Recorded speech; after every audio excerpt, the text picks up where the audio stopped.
Yo soy el que era, el que es y el que será. Desde antes que el polvo se formara en las palmas del tiempo, yo conocía a Tomás. Lo tejí en el vientre de su madre con hilos de duda y fuego, con un corazón que no se conformaría con sombras ni ecos. Lo llamaron Dídimo, el gemelo, porque llevaba en sí dos naturalezas, la del que busca y la del que cree. En él puse una chispa de inquietud, para que no se conformara con lo que veían los ojos, sino que deseara tocar, sentir, confirmar. No por falta de fe, sino por hambre de verdad. Tomás nació en Galilea, entre colinas que susurraban historias antiguas. Su infancia fue como la de muchos, juegos en el polvo, preguntas al cielo, silencios en la noche. Pero desde pequeño, él miraba más allá. Mientras otros niños corrían tras cabras y se reían con el viento, Tomás se sentaba en las piedras y preguntaba: ¿por qué el sol se oculta? ¿Por qué el dolor existe? ¿Dónde está el rostro de Dios? Y aunque nadie le respondía, yo lo escuchaba. Cada pregunta suya era una semilla que yo regaba en secreto. Cuando creció, trabajó con sus manos. Era hábil, meticuloso, observador. No se dejaba llevar por rumores ni por emociones pasajeras. Quería pruebas, quería razones. Y así vivió, hasta que mi hijo comenzó a caminar por la tierra. Jesús, el Verbo encarnado, la luz que no se apaga, el puente entre lo eterno y lo humano. Cuando llegó el momento, llamé a Tomás. No con truenos ni visiones, sino con una mirada. Jesús lo vio, y Tomás sintió que algo dentro de él se quebraba y se reconstruía al mismo tiempo. Lo siguió. No por impulso, sino porque algo más fuerte que la lógica lo arrastraba. Durante los días del ministerio, Tomás caminó junto a mi hijo. Escuchó parábolas, vio milagros, sintió el temblor de lo divino en lo cotidiano. Pero no era fácil para él. Mientras otros se maravillaban, Tomás analizaba. Cuando Jesús multiplicó los panes, Tomás pensó en cómo se habían distribuido. Cuando sanó al ciego, Tomás se preguntó si el hombre había estado. Yo lo vi caminar entre templos ajenos, donde los ídolos eran tallados en piedra y el incienso subía como niebla sin destino.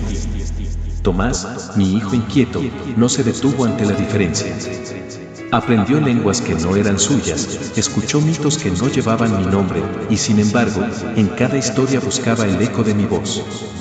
Porque él sabía que la verdad no está encerrada en una sola forma, sino que se revela como el sol, distinto en cada horizonte, pero siempre luz. En la India, Tomás se convirtió en sembrador. No de trigo ni de cebada, sino de esperanza. Hablaba de Jesús como quien habla de un fuego que lo ha tocado sin consumirlo. Decía: yo lo vi morir, y lo vi vivir. Yo toqué sus heridas, y ellas tocaron mi alma. Y los que lo escuchaban no entendían todo, pero sentían que algo verdadero se movía en sus corazones. Porque la verdad no siempre se explica. A veces, simplemente se siente. Construyó una comunidad. No con muros, sino con amor. Enseñó a compartir, a perdonar, a mirar al otro como imagen de lo divino. Y aunque los gobernantes lo miraban con sospecha, el pueblo lo amaba. Porque Tomás no imponía, invitaba. No condenaba, abrazaba. Y en cada gesto suyo, yo estaba presente. Pero no todo fue paz. La oscuridad nunca duerme. Los sacerdotes de los ídolos se sintieron amenazados. ¿Quién era ese extranjero que hablaba de un Dios sin forma, sin templo, sin sacrificios sangrientos? ¿Quién era ese hombre que decía que el amor era más fuerte que la muerte? Lo acusaron, lo persiguieron, lo encerraron. Y aún así, Tomás no cayó. En la prisión, cantaba. En la tortura, oraba. En la soledad, me encontraba. Una noche, mientras el cielo se vestía de estrellas, Tomás tuvo una visión. Yo se la di. Vio a Jesús, no como lo había conocido, sino como lo es ahora, glorioso, eterno, radiante. Y Jesús le dijo: no temas. Lo que sembraste dará fruto. Lo que sufriste será coronado. Y Tomás lloró. No de miedo, sino de plenitud. Porque entendió que su vida no era suya, sino mía. Al día siguiente, lo llevaron ante el altar de un dios de piedra. Le exigieron que ofreciera incienso. Él se negó. Le dijeron que si no lo hacía, moriría. Él respondió: ya morí una vez, cuando lo vi crucificado. Todo lo que soy ahora vive en él. Y entonces, lo apuñalaron. Una lanza atravesó su costado, como la que atravesó el de Jesús. Y en ese instante, Tomás sonrió, porque entendió que su historia estaba completa. Su cuerpo cayó, pero su alma ascendió. Yo lo recibí. Lo abracé. Le mostré el reino que había anhelado. Y le dije: bienvenido, Tomás. Tu duda fue tu camino. Tu búsqueda fue tu alabanza.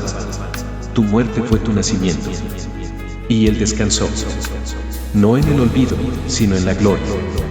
Hoy, su tumba está en la tierra que lo acogió. Muchos la visitan. Algunos por fe, otros por curiosidad. Pero todos sienten algo. Porque donde Tomás caminó, quedó una huella de lo eterno. Y yo la cuido. Como cuido cada alma que se atreve a preguntar, a buscar, a tocar. Porque yo no rechazo la duda. La bendigo. Porque la duda que nace del amor es semilla de revelación. Y Tomás fue eso, una semilla que rompió la tierra con fuerza, que creció entre espinas, que dio fruto en medio del desierto. Y así continúa su historia. No en libros, sino en corazones. No en monumentos, sino en gestos. Cada vez que alguien dice: quiero ver para creer, Tomás está allí. No para juzgar, sino para acompañar.